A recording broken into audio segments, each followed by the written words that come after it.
Hello fire sign, hello Leo, Aries, Sagittarius. Daily tarot reading to sa inyong lahat. I hope na makaresonate ka dito sa mensaheng ito.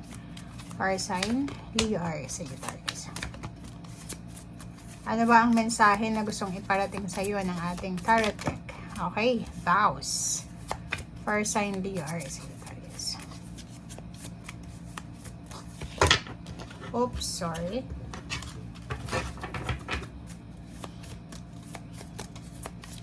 Fire sign, Leo, Aries, Sagittarius.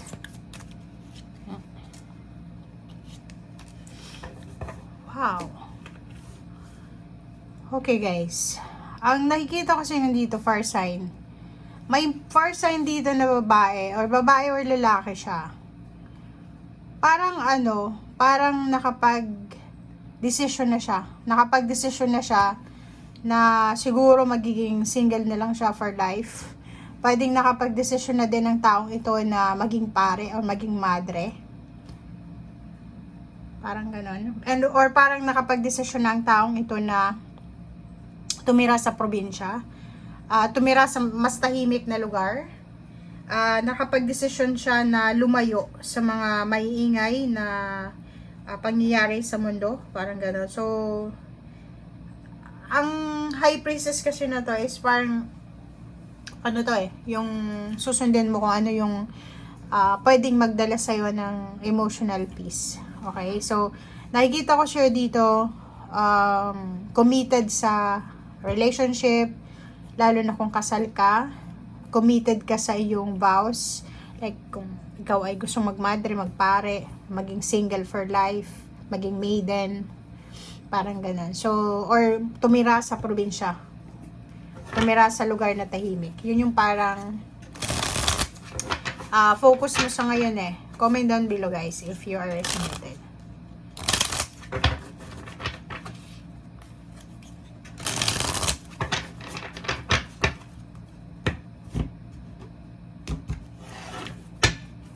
Okay.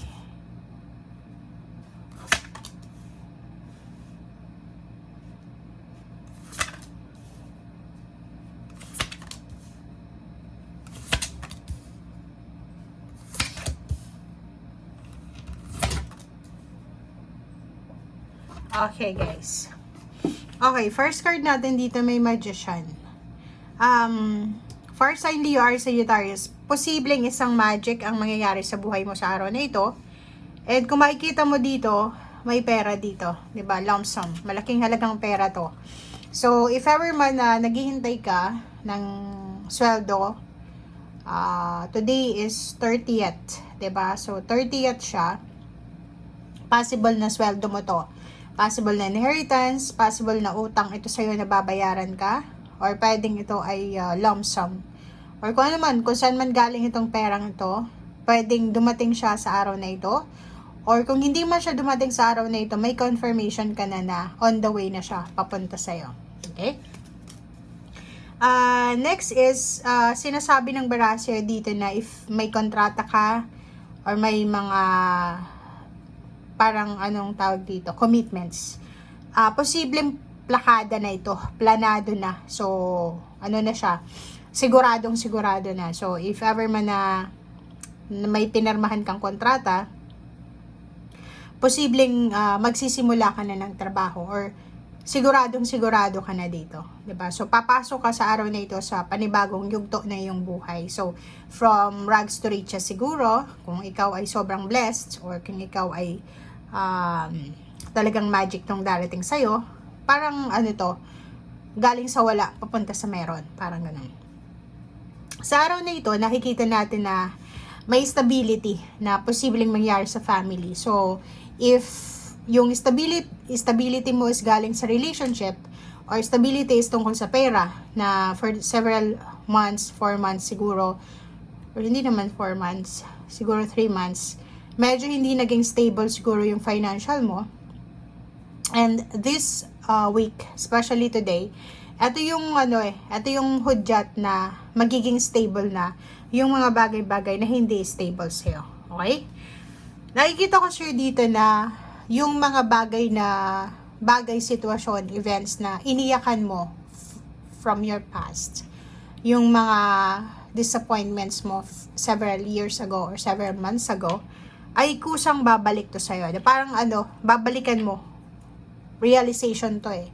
Or for example, for several days or several weeks or several months, sobrang kang naghirap sa financial, and pag nakatanggap ka ng pera sa araw na ito, or natanggap mo yung kontrata, natanggap mo yung malaking halagang perang yan, babalikan mo yung mga araw na walang-wala ka.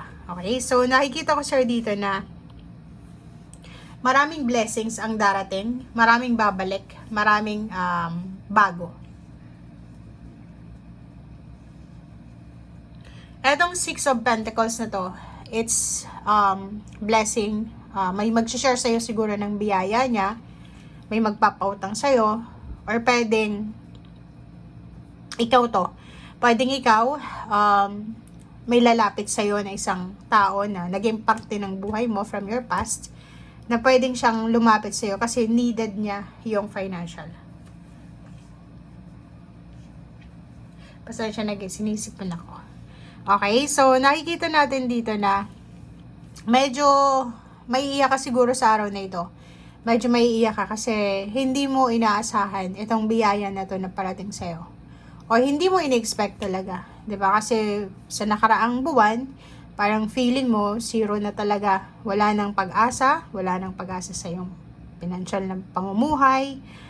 Sobrang hirap ng buhay mo, parang ganun. But today, or siguro, nakikita natin siguro at the end of January, yun, yung last week ng January, yun, doon nagsimula yung parang clarity, yung solution sa yung problema, yung medyo, nagkaroon ng kaliwanagan, yung merong nagkaroon ka ng pag-asa. Okay?